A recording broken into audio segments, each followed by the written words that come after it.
Good afternoon. The Secretary General will brief you on the second day of the Foreign Ministerial meeting in Bucharest, and then we'll have time for just a few questions. Secretary General. Good afternoon.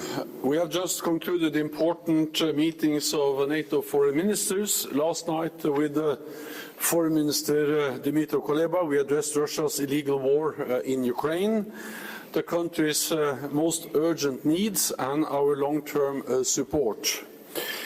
Ukraine has made significant gains, but we must not underestimate Russia. Russian missiles and drones continue to strike Ukrainian cities, civilians and critical infrastructure. This is causing enormous human suffering as winter sets in.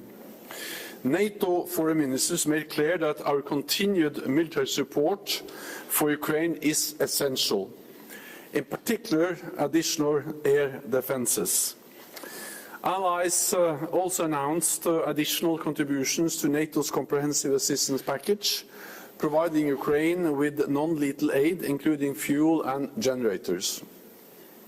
This morning, allies addressed the long-term challenges posed by China to our interests, values and security, and how we must continue to strengthen our resilience. NATO is an alliance of Europe and North America, but the challenges we face are global, and we must address them together in NATO. We do not see China as an adversary. We will continue to engage with China when it is in our interests, not least to convey our united position on Russia's illegal war in Ukraine. So we remain clear-eyed. Today, ministers considered China's ambitious military developments, its technological advances, and its growing cyber and hybrid activities. The war in Ukraine has demonstrated our dangerous dependency on Russian gas. This should also lead us to assess our dependencies on other authoritarian regimes, not least China, for our supply chains, technology, or infrastructure. We will continue, of course, to trade and engage economically with China, but we have to be aware of our dependencies, reduce our vulnerabilities, and manage the risks. Foreign ministers stressed the importance of meeting NATO's resilience guidelines and maintaining our technological edge.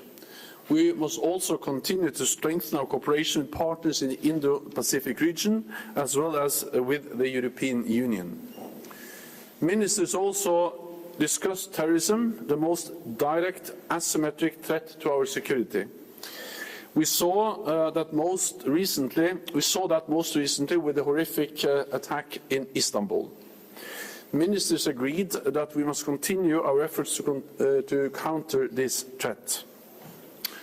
For our final session, the foreign ministers of Bosnia and Herzegovina, Georgia and Moldova joined us, three valued NATO partners which face Russian pressure. We discussed our shared security concerns and ways to strengthen our cooperation, and allies agreed to step up our tailored support, including on capacity building, reforms and training to improve their security and defence institutions.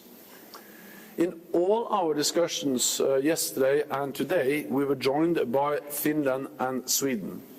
The ratification process for their NATO membership is now nearly complete.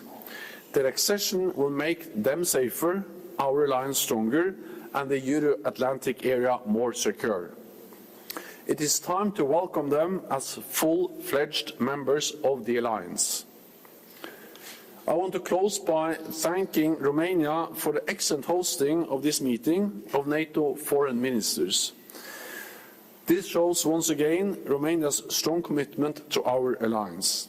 And with that, I'm ready to take your questions. We'll go to New York Times in the middle there. New York Times, Mr. Stoltenberg, you and other Western leaders keep saying that Ukraine is fighting for our values, it's defending our democracies, it's defending our borders. Hasn't Ukraine earned NATO membership? Hasn't it earned now more than vague promises of membership sometime over the horizon? Thank you. The most immediate and urgent task is to ensure that Ukraine prevails as a sovereign, independent, democratic nation in Europe.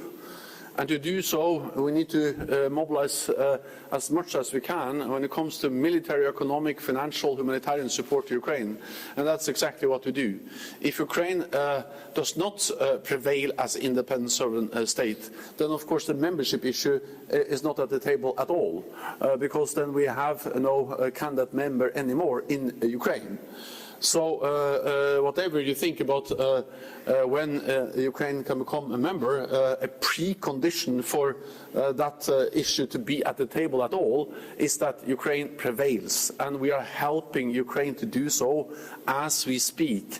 Allies made it clear throughout the meeting that they are ready to sustain the support with advanced military equipment, with ammunition, with fuel, with all the other stuff that the Ukrainians need to defend themselves. And that's the urgent, that's the immediate, most important task for allies. Then we also have to understand that there is a lot between nothing and full membership, meaning that we need to develop closer and closer partnership, both political partnership but also practical partnership with Ukraine. This will strengthen their institutions. It will help them to move from Soviet-era equipment standards to modern NATO standards, equipment doctrines. This is good for Ukraine. It's good for us. It will increase interoperability, but it will also help Ukraine move closer to membership. So I think it's important now that we take it step by step. The most important and urgent step is to ensure that Ukraine prevails, and that's exactly what we are doing. We'll go to the radio and television of Bosnia and Herzegovina. Thanks.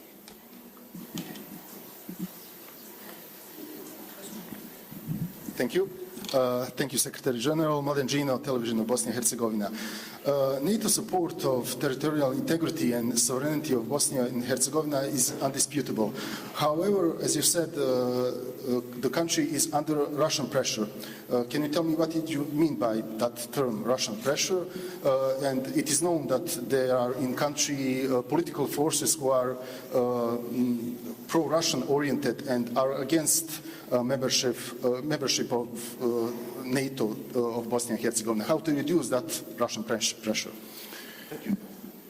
Well, first of all, Bosnia and Herzegovina is important for stability in the whole of the Western Balkan regions, and it's also important for NATO. NATO has a history in Bosnia and Herzegovina. We helped to end a brutal ethnic war there in the 1990s, and NATO is still present in Bosnia and Herzegovina. We have the headquarters in Sarajevo, and we work with Bosnia and Herzegovina. I just met with the foreign minister, and I think to be able to resist attempts of Russian interference and influence in Bosnia and Herzegovina, one of the most important things that should be done is the formation, to complete the formation of a government after the elections, and also to realize that everything that can strengthen the institutions, the government institutions of Bosnia and Herzegovina, will also make Bosnia and Herzegovina more resilient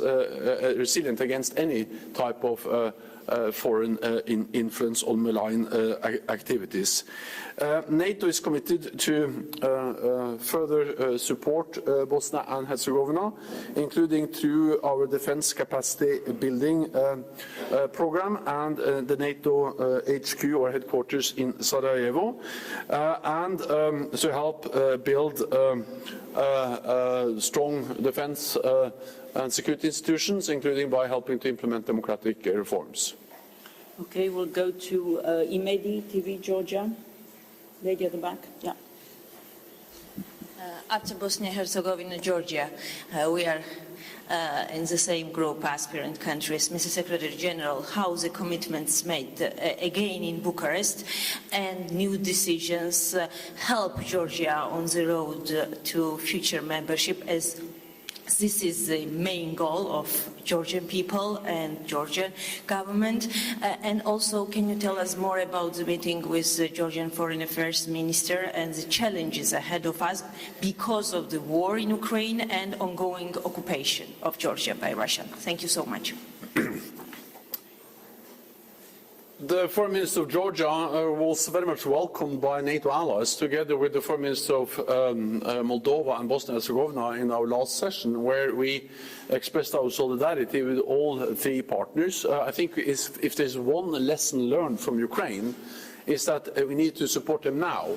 The more support we are able to provide to these countries, being different, but under Russian pressure, influence in different ways, it is much better to support them now than when we have seen developments going in the absolutely wrong direction, as we saw with the invasion of Ukraine earlier this year. So that's one of the reasons why, for instance, in Georgia, we have the Training and Evaluation Center with dozens of NATO trainers. Allies made new commitments, announcements for further support, because we need to build a long-standing partnership with Georgia, and we use the office, we use the training center to do exactly that. All allies also expressed their strong support for Georgia's sovereignty and territorial integrity. At the same time, allies also underlined the importance of implementing democratic reforms in Georgia and working together with Georgia to implement the enhanced package of support that we have agreed. Thank you very much, colleagues. This is all we have time for today. And we will see you at the next ministerial. Thank you. Thank you.